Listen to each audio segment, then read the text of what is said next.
Okay, well, another reply video on the general subject of what's running the show here inside our heads.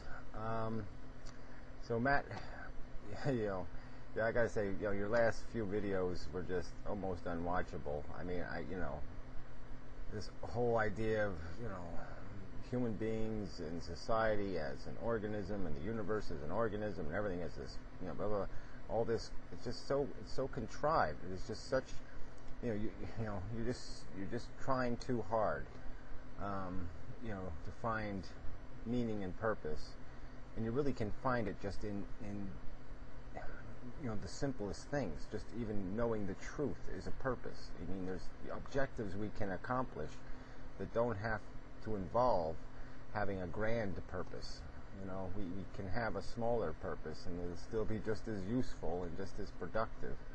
But anyway, regardless, the truth is what we're trying to get at. At least that's my point here. I mean, sometimes I wonder. I mean, the mystic talks like, well, it doesn't really matter what the truth is. Let's just figure out the best plan for, making our voyage comfortable. And, so what if we cut some corners? But it won't cut any corners at all on this whole concept that we're not really in control, which I agree with. But our programming is in control. Okay, and our programming is constantly updating. It's constantly refinable. All right, so let's get back to my basics. We are a product of evolution, and we still retain the brain history of that evolution. The lizard, the dinosaur, whatever you want to call it, the thing that has the instincts built into it, the stuff about, yes, we must survive, and yes, we must procreate, and yes, we do this and this. Okay, so that's the thing with the sex and the food. And then you have this gorilla. The gorilla still has the lizard, okay, but the gorilla is an idiot. All right, you give a gorilla a computer and he just bashes something over the head with it. Okay, a gorilla is a gorilla. Okay, it has emotions, it has a family, it has a tribe, it has a group, it has all these things that we have, and that's what runs its life. It has conditioning and preferences and prejudices and all that crap. It has emotions, it has fights, and it has temperament and whatever.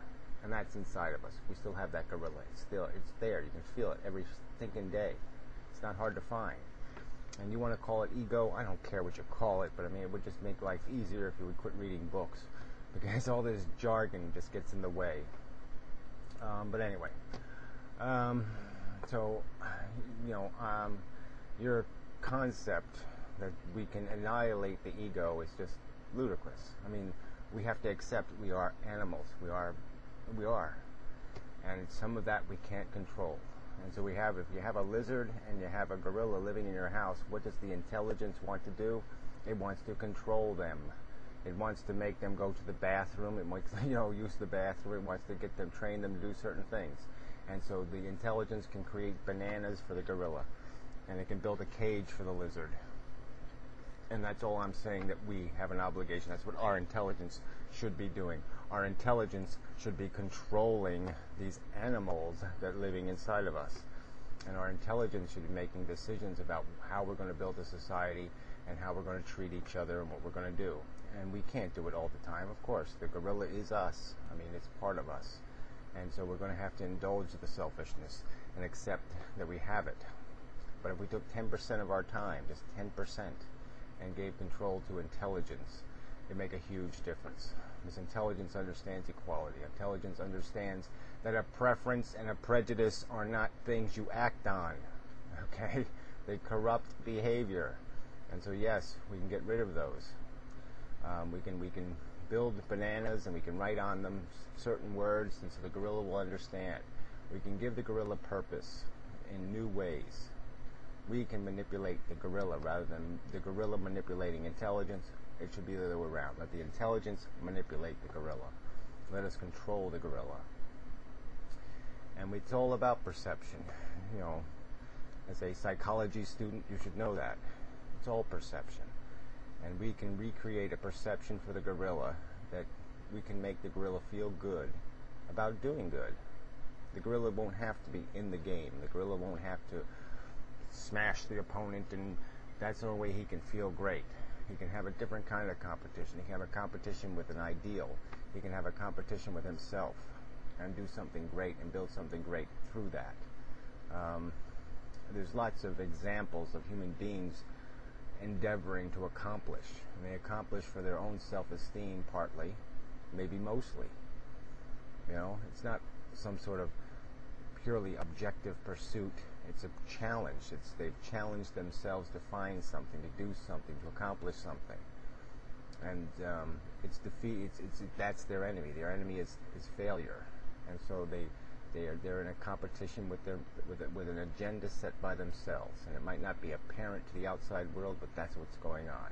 They're competing with an ideal. They're competing with a contrivance that they've built out of but it's an intelligent contrivance, and it does give them the reward they need. It gives them the incentive they need to do the work, to accomplish. We all feel good about accomplishment, and we can feel good about accomplishments that mean something, or we can feel good about stupid things like, oh, you have lovely eyes, or some other bullshit that doesn't mean anything. But the bullshit is going to always be part of the equation. We cannot, like I said, that's the gorilla. The gorilla is going to have the sensibilities. The gorilla is going to have the emotions. Because intelligence can't contrive those. Intelligence can't make its own. And all it can do is add character to the emotions we feel by creating new associations for the gorilla. We can make the gorilla have appreciation for art by tying some bananas to the art, to make him understand that this is beauty, or this is beauty, or that is beauty.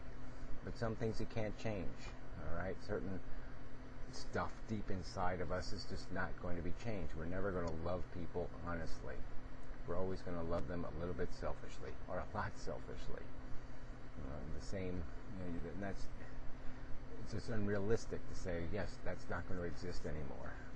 It's silly even. And so, I think it's perfectly reasonable for I wish somebody would have told me when I was 5 years old, would have just explained to me that I was an asshole and that everybody else was an asshole.